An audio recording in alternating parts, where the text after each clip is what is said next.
Agartala Government Medical College te GBP Hospital ni Bwkhaktwi Govinda Pallav Hospital ni 68 Bisi salna Palaijak kaisa panda ni bisingte GBKLS auditorium o panda o phai manjak phaika Mantri Okra Dr. Manik Saha State Chief Secretary JK Sinha te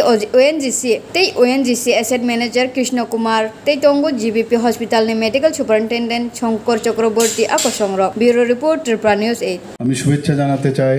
আপনারা সবাই জানেন যে আমাদের গত পরশুদিনই আমাদের তিথি অনুসারে আমাদের বিজয়া দশমী হয়ে গেছে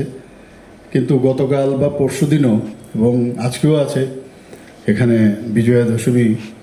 আমরা পালন করছি এবং শুভ বিজয়ার প্রীতি ও শুভেচ্ছা জানাতে চাই জিবি হাসপাতাল ত্রিপুরার জন্য একটা বিশেষ নাম আমি নিজেও এই হাসপাতালে কাজ করে গেছি বহুদিন তখন কি ছিল আর আজকে কি ছিল আকাশ আর পাতাল যদি বলি সেরকম ডিফারেন্স কিছুই ছিল না তখন আমাদের ত্রিপুরাতে তথা আগরতলায় আমরা সবাই জানতাম যে কি BM hospital Victoria Memorial hospital যার এখন নাম হচ্ছে আইজিএম হসপিটাল সেখানে সার্জারি থেকে আরম্ভ করে আমরা ছোটবেলায়ও সেখানে দেখেছি এবং বড় বড় যারা ডাক্তারবাবুরা আছেন এইচএস রায় চৌধুরী থেকে আরম্ভ করে আমাদের রথিন দত্তরা সেখানে কাজ করতেন আরও অনেকে যারা বাইরেরও অনেক ডাক্তারবাবুরা সেখানে ছিলেন কিন্তু আস্তে আস্তে করে যখন 61-এ এখানে প্রয়োজনের কারণে রোগীর এত বেশি চাপ সেই চাপের কারণে আরেকটা হাসপাতালের প্রয়োজন তো আজকের এখানে আজকের তারিখে 14ই অক্টোবরে 1961-এ এটা স্থাপন হয় জিবি হাসপাতাল আমরা জানি যে গোবিন্দ বল্লভ পন্থ উনি একজন বিশিষ্ট সমাজসেবী ছিলেন এবং প্রথম মুখ্যমন্ত্রী ছিলেন উত্তরপ্রদেশে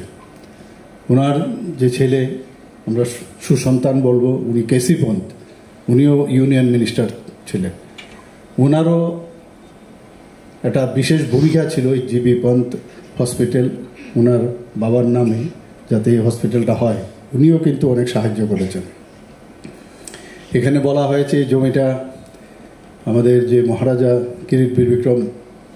মাণিক্য বাহাদুর দান করেছিলেন এবং এই জিবি হাসপাতাল যখন ছিল যারা পুরনো লোক এখানে আছেন তারা নিশ্চয়ই মনে আছে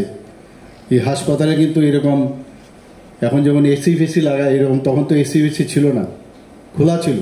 ভেন্টিলেশন খুব সুন্দর ছিল কোনো সমস্যা হতো না এবং পরিষ্কার পরিচ্ছন্ন অনেক বেশি ছিল পেশেন্টও খুব কম ছিল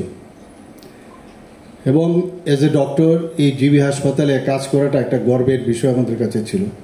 যখন পোস্টিং পেলাম জিবি হাসপাতালে তখন মনে হলো যে না এই হাসপাতালে যখন কাজ করছি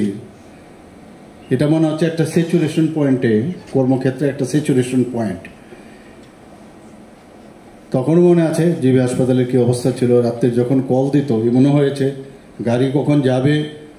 কখন পৌঁছবে সেই গাড়ি করে আসতাম মাঝে মাঝে রাস্তার মধ্যে গাড়ি নষ্ট হয়ে যেত গাড়ির অবস্থা খুবই বাজে অবস্থা ছিল এমনও হয়েছে গাড়ির থেকে নেমে যখন নামলাম রাত্রে 3টে বাজে 3:30 বাজে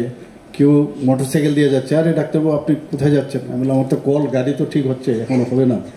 তো ওর সাথেই সেই কল বুকের যে খাতাটা আছে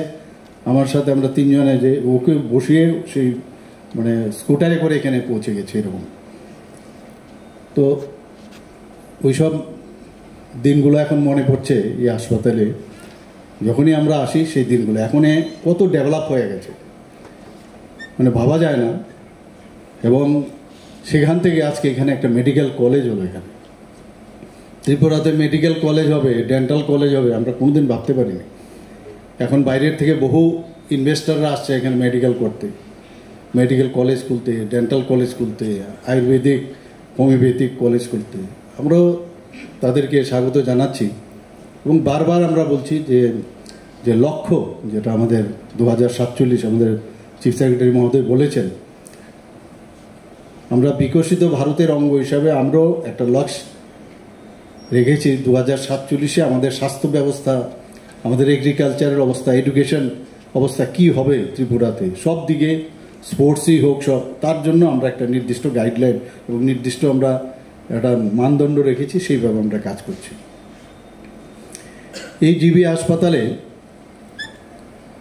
যখন বাংলাদেশের যুদ্ধ 1971-এ, তখন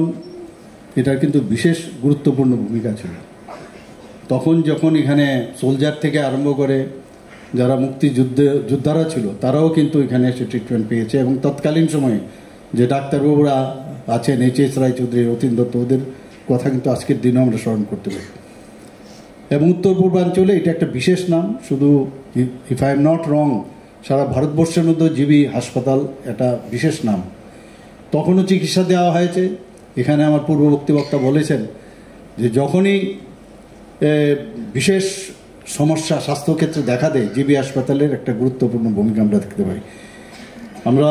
যখন কোভিডে আক্রান্ত, কোন দিশায় আমরা যাব, কোন দিকে যাব, কিছুই বুঝতে পারছিলাম না। আমাদের মাননীয় প্রধানমন্ত্রীজি বিভিন্ন সময়ে আমাদেরকে বলেছেন যে কিভাবে আমরা এই সমস্যার থেকে আমরা বেরিয়ে আসতে পারি। আমরাও কিন্তু চেষ্টা করেছি। আমি তখন, আমার মনে আছে, এখানে যখন আমি এসেছি, আসার পরে আমি দেখলাম এখানে যে টিবি ওয়ার্ডটা ছিল উঠতে গিয়ে ডান দিকে, সেখানে আইসোলেশন একটা রুম শুরু হয়েছিল প্রথম, এবং সেখানে আমি 2-3 জন রুগী ছিল, আমি ওদের সাথে কথা বললাম। তৎকালীন সময়ে মুখ্যমন্ত্রীকে গিয়ে বললাম যে এইভাবে এখানে যদি এরকম আইসোলেশন সেন্টার থাকে তো হবে না। তো আমরা সবাই দৌড়ের মধ্যে এগুলো করে শেষ পর্যন্ত এখানে এটাকে শিফট করে ইমার্জেন্সিতে, আমরা মনে আছে সেই কোভিডের যারা রুগীরা, আস্তে আস্তে করে কিন্তু আমরা বিভিন্ন জায়গায়, এবং টিএমসির সাথে আমি কথা বললাম, বিভিন্ন জায়গায় আমি পর্দার আড়ালে অনেক জায়গায় কিন্তু দৌড়লাম।